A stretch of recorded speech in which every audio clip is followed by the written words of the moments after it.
Bienvenue à la suite de Chroniques d'un bouddhiste urbain.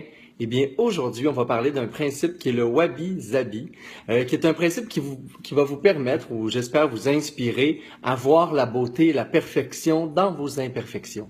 Parce que, je ne sais pas si vous voyez à l'arrière de moi, premièrement, il y a un grand Bouddha que vous voyez souvent dans mes capsules. Eh bien, il y a un doigt cassé et l'autre, il est rongé par mon chat.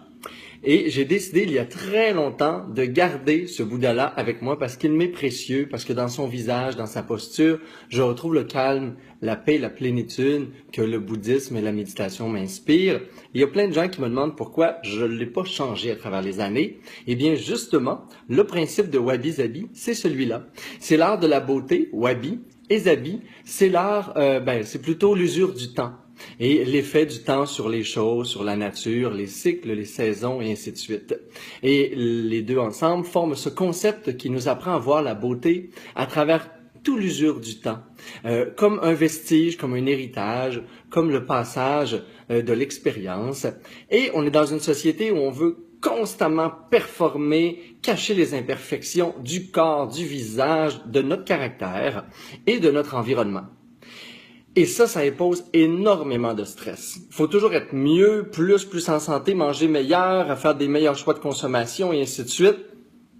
Eh bien, si on décidait tout simplement de regarder avec bienveillance tout ce qui est là en nous, à l'intérieur, nos caractères, peut-être que c'est correct si des fois on perd un petit peu patience, peut-être que c'est correct si on a des petits défauts, peut-être que c'est correct s'il y a des petites pattes de doigts qui se faufilent à côté de nos yeux, ou il y a un petit bouton un matin qui fait son apparition. Peut-être que c'est correct aussi s'il y a une tasse de café qu'on a laissé traîner avant de partir de la maison.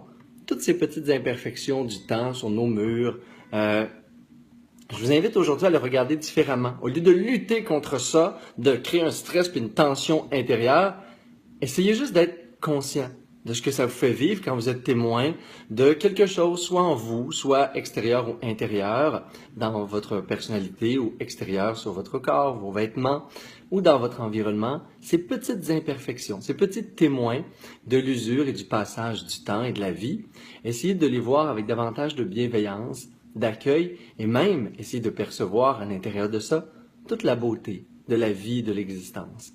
Alors, bonne pratique de contemplation aujourd'hui à travers l'art de voir le parfait à travers l'imperfection.